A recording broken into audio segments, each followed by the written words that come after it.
A big hello and a warm welcome to all of you amazing and beautiful people out there. Welcome to my channel, the Twinflame Union. In this channeling session, I would be talking about walk-ins. Walk-in twin flame. First of all, I will explain what is walk-in in the twin flame scenario, and then I will explain why does this identity shift even take place, and also that there are a lot of explanations of walk-ins on not on by different people, but in the twin flame world, what is the importance of it? Because as far as a lot of us know, that twin flames are also star seeds. So this walk-in situation normally happens with star seeds. And that's the reason why I would like to talk about it today in this channeling session. For personal sessions, guidance on dream interpretation, counseling and therapies, please go through the description box first, and once you are sure, then please write to me at thesunamoon@gmail.com. When it comes to twin flame intuitive personal sessions and readings, I prefer not knowing anything about your twin flame journey in advance, so that we can get the best and most accurate solutions. But in case of therapies, you have to share with me different facets of your life so that we can heal the wounded inner child, which then leads to a 5D union. Without the 5D union, 3D union is not possible. You can also get my book In the Name of Love, which is based on the concept of finding your ultimate soulmate. Connect with me on Instagram for fun updates. The Sunamoon Goddess is the handle. And you can also check out the Sunamoon vlogs to get interesting content that supports Ascension lifestyle, because Ascension is a lifestyle. So, understanding what a walk-in is. Walk-in is basically a new age concept where a person, this is what is doing the rounds, okay? So I'm just reading that out first. Where a person's original soul has departed their body and it has been replaced by a different one, a new soul. Okay. Now, there was a person called Ruth Montgomery who had popularized this concept in her book Strangers Among Us, which was released in 1979. But my friends, the reason why I'm explaining this concept to you, because today, in 1979, this concept of twin flames or ascension was not that popular. Let's understand that first. It is now in 2020 that many people are aware about it, but 50 years back, 30, 40 years back, it was not even heard of. Okay? So what she said, what the believers of this concept feel, that it is possible for an original soul of a human to leave a person's body and for another soul to walk in, and in Montgomery's work, souls are said to walk in during a period of intense personal problems on the part of departing soul, or during or because of an accident or trauma. Now, when the dark night of the soul, so this is what's written, I'll read what's written and then I'll explain to you all, okay, what the energy of this channeling is. So, when you go through a dark night of the soul, a very difficult dark night of the soul, at that point in time also twin flamers go through intense pain, a lot of traumatic emotions, a lot of fear, heavy fear. These fears, though they are false fears, but they are coming from a very wounded part of a person, a very wounded side, hidden wound basically, that comes out in open due to inner work and ascension work.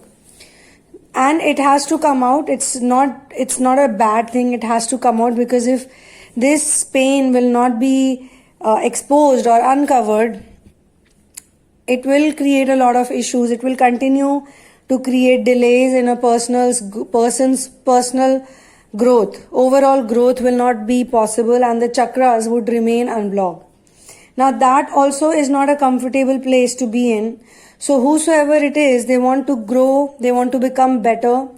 They have been under heavy narcissistic abuse And a lot of super empaths and oversensitive empaths, when they are not fully healed, till the time they are not fully healed, they go through a lot of pain and personal tragedy because they are misunderstood or not at all understood, or they basically fall into the hands of those adults who are extremely selfish. And because of the energy that super empaths have, they normally attract narcissistic partners or narcissistic people. Why? Because they tend to give a lot of attention and affection to people. Okay? Twin flamers are mostly oversensitive empaths with feminine energy. The highlight is of all of this is that why do these people meet? These people meet because the twin flame divine feminine is mostly a star seed, and on the other side, the divine masculine is either an old soul or it is a soul that has enough experience. They can come from anywhere, but they have enough experience to reach to a level of growth. And since they are stubborn people, they cannot grow that easily. They don't grow that easily. They are very stubborn, and at the same time they are extremely logic driven, because of which they are extremely calculative. So they calculate all the risks, they are like chameleons who can change the colors. But this is not a compliment over here. I know a lot of people out here who are super empaths have tried to justify the actions of their abusers, the actions of people who did not do good to them, because they are really good in understanding other people. This is their gift. Alright? Super empaths have all these amazing gifts.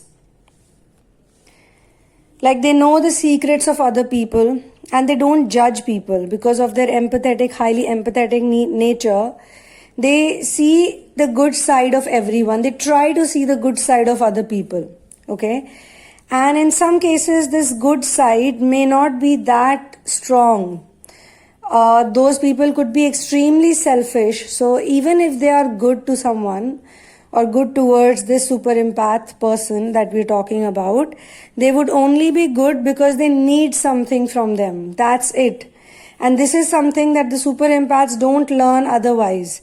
They learn it when those people use them and discard them. When they get discarded by someone, by a person who has expressed unconditional love or made them feel in some ways or the other that they have unconditional love for them, true love for them, real love for them. They are very good in convincing other people, but they are also good in hiding their true intentions from other people.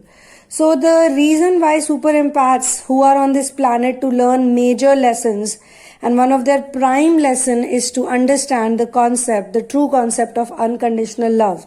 Because love is the only medicine that can cure all the sickness of this planet. And this planet is full of a lot of sick people. And I don't mean sick people with diseases, but mentally sick people. People who have forgotten that they're humans. People who have forgotten their humanity because they have been raised in an atmosphere of extreme selfishness and materialism.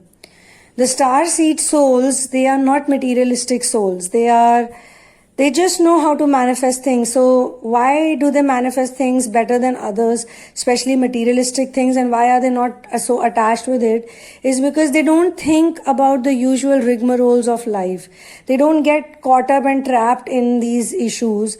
So they easily manifest jobs, they easily manifest money, they manifest the things they need. They are not greedy, so they will not manifest things that they don't need or don't want, because also they don't like to show off. They don't like to use materialistic things as a status symbol, like some trophy. Now this is, and still they attract a lot of wealthy people, rich people, people of higher statuses, celebrities, whatnot. I mean, whichever field they are in, they will attract the most superior or supervising kind of people who would love to work with them or love to communicate with them. But once again, they are also doing so because they see something in them. They see a huge amount of confidence in them. But what happens with the star seeds is that they are not here for these materialistic things. They get very bored after a certain time. First, their only motive and motivation is to help someone they love or to take care of other people. They love to take care of other people. They have this really compassionate heart, very empathetic heart, and they just want to be of use. So in childhood only, they are given duties, responsibilities. They don't realize it, but they are forced to turn into adults. Okay? And they also forget that they are dealing with human beings, normal human beings, or mentally sick human beings, or very selfish human beings. Selfish people are also mentally sick. Okay? So because of this type of upbringing, they justify the actions of their abusers. They rationalize those bad behaviors, faulty treatments, okay, given to them by their narcissistic partners or parents or just siblings or friends, or if they are attracting so many narcissistic people, then high possibility is of them being raised by at least one narcissistic parent or a supervisor or somebody who had a very important role in their upbringing and a lot of control over their life. So, these are the things that they're not supposed to do, but they do it because they are here on planet Earth to learn via experimentation and personal observation and personal pain and personal pleasure, personal joy, everything. They see it from a point of view of an observer, but they feel it. Selfish people are also very smart in brainwashing little kids and making them believe the things that they want to believe on a personal level. So abuser, whosoever the abuser is, they have their own belief system, all right? They have their own principles, their own set of principles, and they have desires. Now, the problem with these type of abusers is that they know that they're incapable of fulfilling their own desires. They know that they lack the skill and talent. But when they see a super empath child, or they see an adult, or while growing up they realize that this child has some kind of potential, they have something different going on, they are very smart in brainwashing them. They will act helpless in front of them because they understand that they are very soft-hearted, very gentle beings. So pain and crying, the parents would constantly cry in front of the child, or constantly take sympathy, play the sympathy card. The victim card is played again and again in front of the child. Okay, initially it starts with they don't want the child to ask for many things, or they don't want the child to disturb them or come close to them, or because it's responsibility. Narcissistic abusers, they don't like responsibilities. They hate responsibilities. So they are opposite of what unconditional love is all about. Unconditional love means love equals to responsibility. In true love, you only give. You never take. And when you give also, you don't feel like, okay, I will get something in future. So this is how an unconditional person loves someone. Okay. But the opposite is narcissistic person. They only want to take. In their dictionary, the word giving does not exist. Okay? Everything is about them. And when they do something evil, when they do something wrong to get what they want, they never see it as a problem. But if someone else wants something and they work on it with all their hard work, even good principles, they would try to tell other people that, oh, look at this person, only wants happiness for himself or herself. Okay? So they are very good in brainwashing other people. So this is the reason why these starseed twin flames, they are supposed to heal fully. Their basic goal on planet Earth is to heal planet Earth via their own personal healing. Right? So when you heal, when people heal, it means it will have an energetic impact on the planet as well. Right? And why do they get planted at this specific time is because Earth is currently moving into a space or an energy field, okay? It is moving into an energy field, a new, a more advanced form of energy field. So obviously from the Earth's perspective, all these timings, they are predestined, they are prefixed, okay? They were pre-decided. So because they were pre-decided, it was also pre-decided how will this shift happen and who all would be getting it done. So when this awakening or mass conscious movement happens, some of the people, they are genuinely getting uplifted. Many of them are just, following other people, copying everyone. And if you show them some fear, then they will be the first ones to run away and also tell others to leave. So this particular energy change it transfers energy into the Earth's magnetic grid. Okay, Earth has its own magnetic grid. And in quantum mysticism, or you can even say quantum physics, this particular magnetic grid, energetic magnetic grid of Earth is connected to our consciousness also, because our consciousness is energy and this energy is connected to this grid. That's why, because we are living in this planet, we are a part of this planet, okay? So as much as Earth is uplifting itself, it is also uplifting with it number of people who have similar resonance with those signals, okay? So it's like in a radio frequency works in the same principle, okay? When you turn a particular channel, a particular frequency will open up, right? So this is affecting how we think, because we are moving into a higher moving energy. And to move and operate in this higher energy, you have to really leave and let go of all low frequency vibes and low frequency energies. All right? That is the reason why you see in our Earth right now, massive change is happening, massive change. These type of changes were not noticed before. Before also, there were periods and there were times when people revolted, there was some kind of rebellion movement. This is not like that. This is the type of rebellion where no one really cares. No one wants to go to the streets. I mean, the 3D people are doing that. They are the ones creating riots or fights or protest. There's a culture of protest that had started some time back. But those who are more relaxed and chilled out, and they feel that, if I fix my inner world, the outside reality would get fixed any which way. Okay? This is a star seed mentality, because star seeds are innately born to look for the best solutions in a given situation.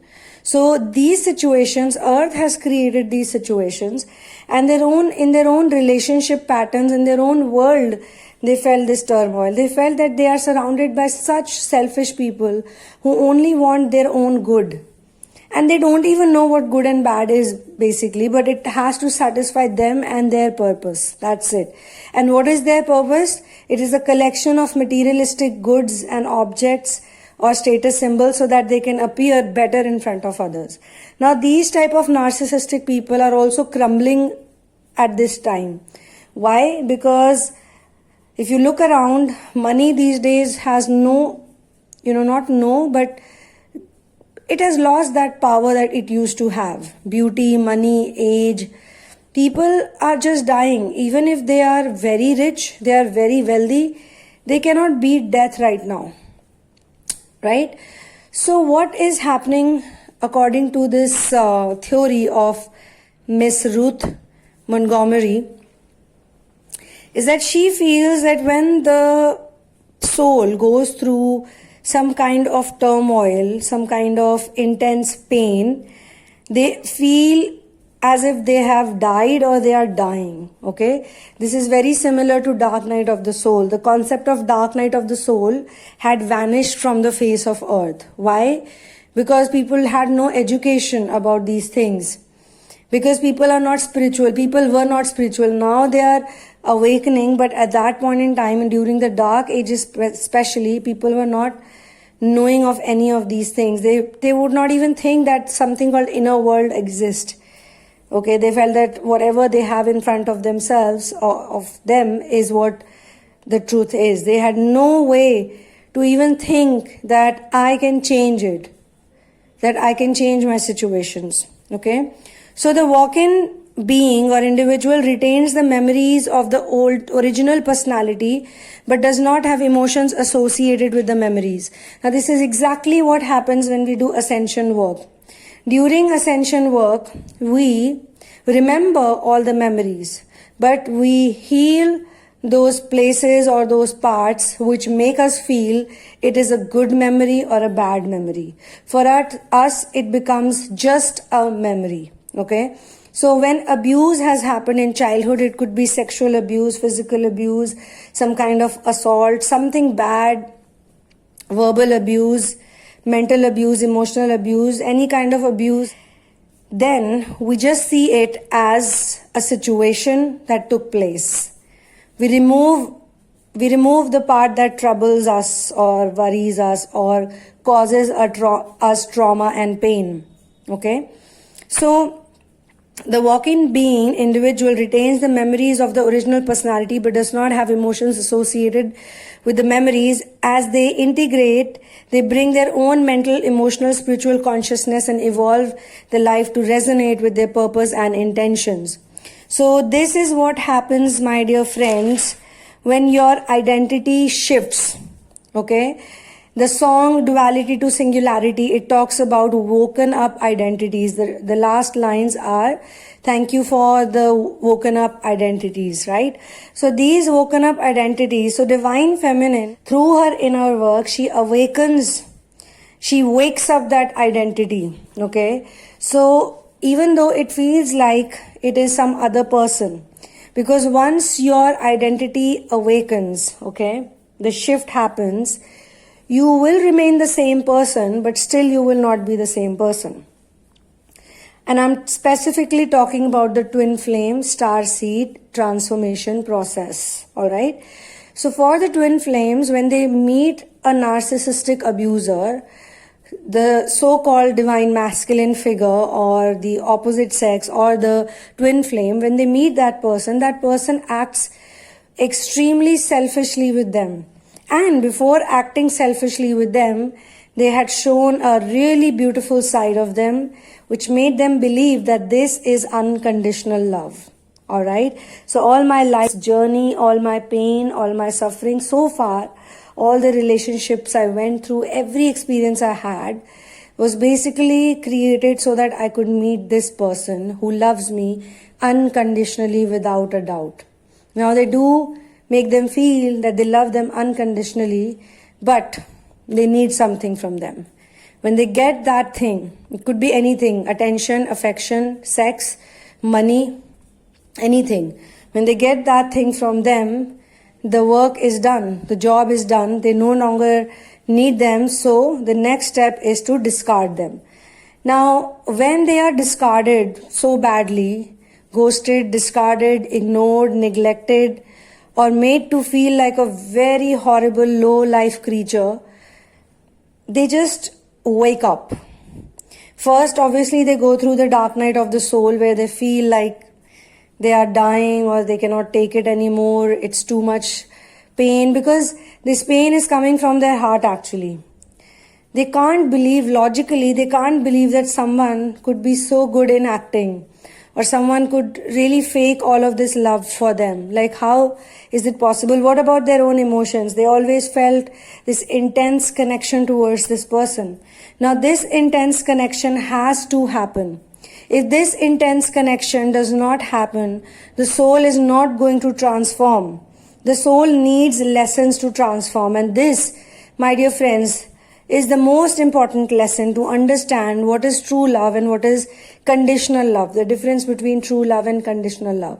Now, a lot of divine feminines also understand that they have attracted this type of an experience because of their previous wounds. So if they heal their childhood wounds, these problems that appear in front of them in their whatever 3D reality, these problems will go away. There will be some solution, some change will happen, something will happen, and these problems will go away as soon as they're able to heal themselves.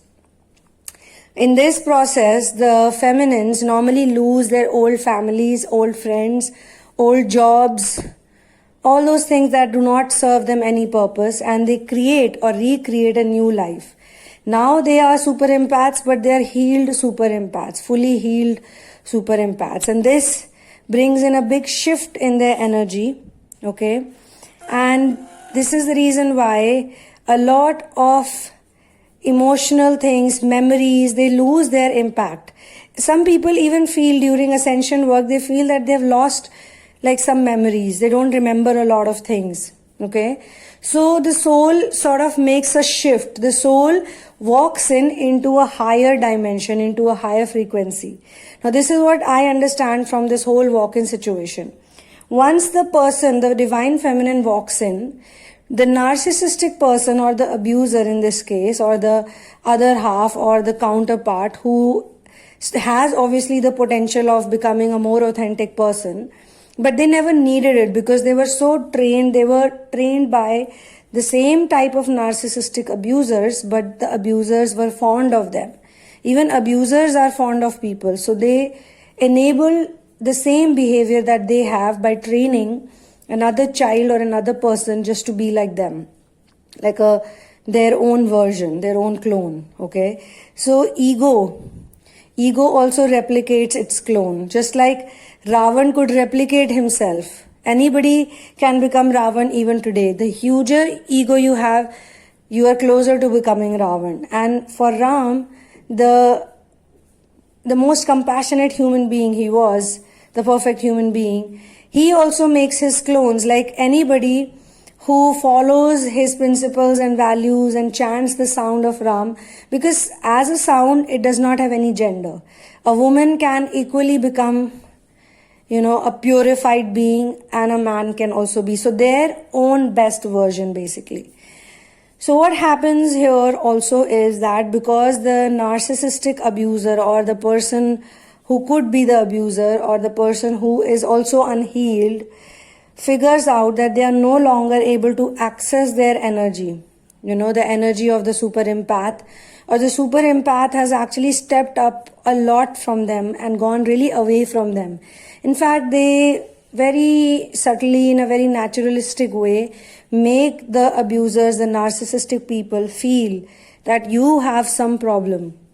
And you don't realize it, but you're lying, your pathological lying, your fake love, all the things you do, your extreme selfishness, your attachment towards materialistic objects, and this fake image that you carry, this likable person that you're trying to be, you are not really that likable. In reality, you don't even like your own self.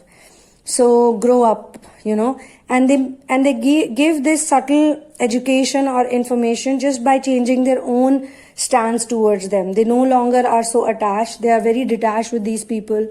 The memories also lack that emotional quotient. So the memories are just memories. So when they meet and interact with these narcissistic people, they deal with them in a very nonchalant way without making the same mistakes of giving them excessive attention, affection, building them up for no reason, trying to uplift them all the time and forgetting their own morals and principles. So when they practice this type of authentic living, it has a very strong impact on the narcissistic abuser also. Obviously, all these people are interconnected. That's the reason why a super empath takes birth in a certain template which they have to heal. So the more they distance themselves, the more detached they get, the more they help other people fix their behaviors and create healthy boundaries with them, not humiliate them, not disrespect them, not meddle into their business, not poke their nose into their business, And by doing so, when they also continually try to change themselves, they also walk into a new dimension, into a new identity where they understand the mistakes they had made in the past, the selfishness, they want to remove it, And there is a lot of redemption. They go through redemption. They feel wrong. They go through many days. So this is when their dark night of the soul happens, when they lose access, when they lose respect from the eyes of the victim, who's now a healed version of super empaths. They feel really bad. They feel very cheap. They realize that they should not have done it. Okay. So they also go through this whole process of awakening, dying many deaths, then coming to their original selves. In some cases, walk-ins are also seen as a completely new person, and this is also the concept of false twin. So false twin basically happens when the other counterpart knows everything about this growth and progress and this journey. They know about twin flame as a concept also, and they may have even discussed it with their partners very deeply, like, yeah, we are twin flames and we're supposed to do this. They even had some goals, they had some commitments with each other, but the other person became so selfish, the narcissistic person became so selfish that they decided to not do any of that, and they chose the side of temptation. Easy life, temptation, comfort, all of that. Now they have their own series of punishments or journeys or regrets and whatever that we are not connected to anymore. The divine feminine and later on the divine masculine also meets such people. They realize that they made a very big mistake, a very big mistake in understanding a person's character, their flaws, their behavior patterns, their personalities, and they can now fix it. But the stubborn person who chooses the temptations, they don't want to change. They are like, okay, I know all this information, I have experienced it, but I can't do this anymore. I can't do this spiritual work, I can't do this ascension work.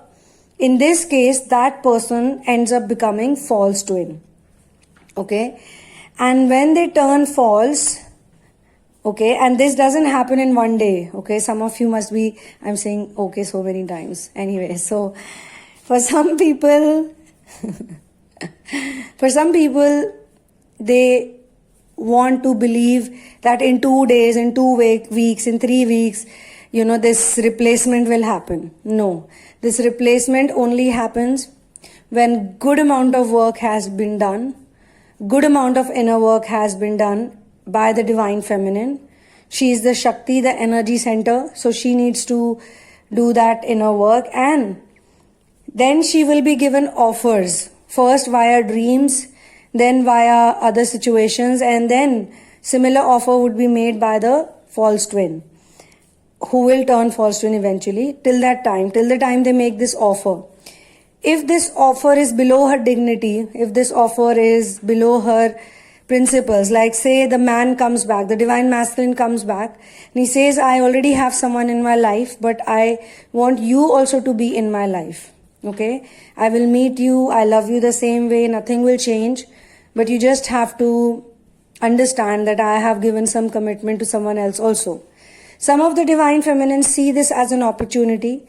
They feel that, okay, this is the right time, at least he's coming back to me, and with my love and with my attention giving behavior, nature, I will make him mine again. Some of them take this path, but some of them say that no, if you cannot commit to me and you can commit to someone else, that itself has been a red flag. Okay, and it has given me a lot of pain, a lot of suffering, and made me question my own self-worth. If also you are with somebody else, then you are also not a loyal person. You want to have fun with that somebody else also, and you want to have a good time with me also. I am not available. I am sorry. I choose to move on from this toxicity, from this type of relationship where you are allowed to hurt so many people or use so many people or treat us as supplies or your slaves, but you do not want other people to have a happy life or to give them what they deserve. So I do not accept this offer. To hell with your offer. And with this offer, she also maybe gives him some time to change and fix. She questions him that, why do you have to do this? And if he continues to say that, no, I have this justification, that justification, which simply means like he's just He's just taking it all for granted. He or she, whosoever it is, gender doesn't matter. So this is the time when knowingly a person does not want to do it. They abort it. And the feminine, she grows so much from this experience by declining the offer, by not getting scared by the dogmas of society. Even if she's single or alone or divorced or whatever her situation is, she holds her head high and she walks ahead without feeling scared. And she wants to put all her time into doing inner work and ascension work, because she feels that this confidence also that she has derived to say no, to put her own conditions, because why she's putting her conditions? Let's understand. If she's practicing unconditional love, then why is she putting conditions? She's putting conditions because the people on the other side are also putting conditions. Okay? So when other people put conditions, you have to be smart to know that they don't love you unconditionally. Right? So she understands this now. She understands this game better. She's a better player now. And this is why a lot of people think when they get a true twin flame or it's replaced by another person who's willing to do the work, who's willing to sit down with them in therapies, who's willing to study about this concept, even if there are triggers, they don't go like, yeah, it's all your fault. They try to understand that, okay, there could be something else. So here, the justification is not given by only one person. And at the same time, they check, just in case, are we becoming abusive? Hope we are not becoming abusive. Hope we are not becoming selfish. They do it together. They don't do it in silence. They do it, in different sections. They do it together as a team. Okay? So these are the things that walk-ins do. Walk-ins, in the case of walk-ins, both the masculine and the feminine are equally understanding of the situation. If the masculine, even then, wants to run away, this time the divine feminine is not going to create a noise about it or feel sorry about it or feel bad about it. She would have enough of her own things to do. If he wants to run, okay, run. I am going to live my life and I will continue to do what I love to do without his presence. That type of confidence she gets, and this is the reason why they never really separate. Because they don't separate, they just want to do their own things. They've been together for some time, and so the whole concept of runner and chaser basically burns out. There is no runner, there is no chaser. You want to go somewhere, you go. I want to stay, I will stay. Or I want to go, I will go. You want to stay, you can stay. So when you have this type of confidence on each other, you're not separating. Even if you're doing your own things that you love, you don't feel bad, you don't suffer. That's why they say that pain is inevitable, suffering is a choice. So they don't suffer anymore. They cut out the suffering. So the pain can still be there if it wants to, but there is no attachment to the pain, there is no reaction towards the pain, which makes the pain lose its power. And it gets uprooted on its own. So if you are removing your blocks or if you are removing all the negative energy, toxic energy, a lot of people do healing work. But the healing work has to be so deep that it can uproot the problem forever. An interesting thing that happens with the walk-in is that the walk-in basically goes through emotions without experiencing the conditioning of childhood because the detachment process has taken place. So a lot of people feel this. They have told me personally that I don't feel the same anger, frustration. I don't think about my abusers the way I used to think. And I also see them as abusers. I don't see them as some uncle or aunt or mother or father or sibling. I have removed that relationship quotient from it, and I understand that the whole world, everything is in a flux, everything is temporary. Now, as per what's written in Wikipedia, walk-ins, as they integrate, they bring their own mental, emotional, spiritual consciousness and evolve the life to resonate with their purpose and intention. So purpose and intention. Purpose is your life mission. The thoughts, your intentions turn into manifestations. So when you incarnate into a fully grown body, it allows the walk-in soul to engage in the embodiment without having to go through the 2 decades of maturation that humans need to reach adulthood. So this is why the soul does not experience the childhood abuse or the negative implants, the conditioning or the programming done by the negative entities and negative implants. So this is the reason, but this is extremely just like, very similar to, or exactly like what happens in the twin flame ascension journey. By the time people reach the final stages of this journey, they realize that they exactly feel the same way, as if they are a grown-up person and now the inner child is also at peace.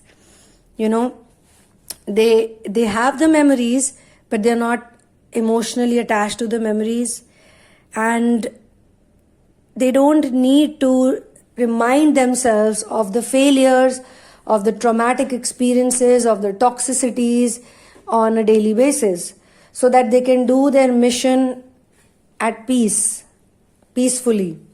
So this walk-in could also be, in my opinion, a higher version of the same person. Because the higher version lives in higher dimensions, and it's almost like unlocking a reward in a particular game. In a particular game, there are stages and levels. When you reach the final levels or the final stages, the walk-in identity is unlocked. And that's why you still remain the same person and you also feel like a new one. So on this note, I would be signing out from this particular session. Thank you so much for being here with me. One love and peace out.